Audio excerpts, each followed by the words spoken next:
നമസ്കാരം ഫ്രണ്ട്സ്. കൂടുതൽ ഇൻട്രൊഡക്ഷൻ്റെ ആവശ്യം ഉണ്ടെന്ന് തോന്നുന്നില്ല. Godzilla versus Kong New Empire എന്ന സിനിമയിൽ നമുക്ക് എന്തൊക്കെ എക്സ്പെക്റ്റ് ചെയ്യാൻ പറ്റും എന്നുള്ളതാണ് ഈ വീഡിയോ. നമുക്ക് വീഡിയോയിലേക്ക് കടക്കാം.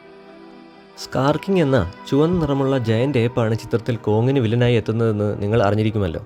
അതിനാൽ തന്നെ കിങ് കോങ്ങും സ്കാർ കിങ്ങും തമ്മിലുള്ള ഗംഭീര ഫൈറ്റ് സീക്വൻസൊക്കെ നിങ്ങൾക്ക് ഈ സിനിമയിൽ കാണാൻ കഴിയും. കോങ്ങിൻ്റെ അതേ വർഗത്തിൽപ്പെട്ട ഒരുപാട് ഏപ്സിനെ സ്കാർ കിങ് തൻ്റെ അടിമകളാക്കി വെച്ചിട്ടുണ്ട്. അവരെയൊക്കെ മോചിപ്പിക്കേണ്ടതും കോങ്ങിൻ്റെ ആവശ്യമാണ്. ഏതായാലും സ്കാർ കിങ് ഒരു കൊടൂര വില്ലനായിരിക്കുമെന്ന് തന്നെ നമുക്ക് പ്രതീക്ഷിക്കാം. കോങ്ങിന് എതിരാളി സ്കാർ ആണെങ്കിൽ ഗോഡ്സില്ലയ്ക്ക് എതിരാളി ഷിമോ എന്ന ടൈറ്റനാണ്. തന്നെ തേടി ഷിമോ വരുന്നുണ്ടെന്ന് ഗോഡ്സില്ല നേരത്തെ മനസ്സിലാക്കുകയും അതുകൊണ്ടാണ് കൂടുതൽ എനർജി അബ്സോർബ് ചെയ്ത് വയലറ്റ് നിറത്തിൽ ഗോഡ്സില്ല കാണപ്പെട്ടതെന്നും ഫാൻ തിയറികൾ ഉണ്ട്.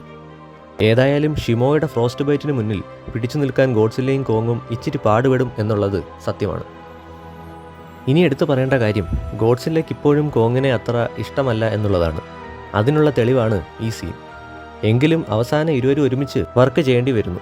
ഒരുപക്ഷെ ഈ സിനിമയുടെ അവസാനമായിരിക്കും അവരുടെ ഫ്രണ്ട്ഷിപ്പ് വർദ്ധിക്കുന്നത്. അതുപോലെ തന്നെ എടുത്തു പറയേണ്ട കാര്യമാണ് കോങ്ങിനായി മൊണാർക്ക് പ്രത്യേകം ഡിസൈൻ ചെയ്ത് കൊടുക്കുന്ന ഗ്ലൗസ്. ഇത് ഷിമോയിൻ്റെ ഫ്രോസ്റ്റ് ബ്രത്തിനെ പ്രതിരോധിക്കാൻ ആണെന്ന് നമുക്ക് അനുമാനിക്കാം. സ്കാർ കിങ്ങിൻ്റെ എല്ലുകൊണ്ട് ഉണ്ടാക്കപ്പെട്ടിട്ടുള്ള വെപ്പണയും ഇതിന് പ്രതിരോധിക്കാൻ കഴിയുമെന്ന് കരുതപ്പെടുന്നു. ഏതായാലും സ്കാർ കിങ്ങും ഷിമുവും തമ്മിൽ ഒരുമിച്ച് നിന്നാണ് ഗോഡ്സില്ലയെയും കോങ്ങിനെയും പ്രതിരോധിക്കാൻ പോകുന്നത്. ട്രെയിലിൽ നിന്നും ഇത് വ്യക്തമാണ്.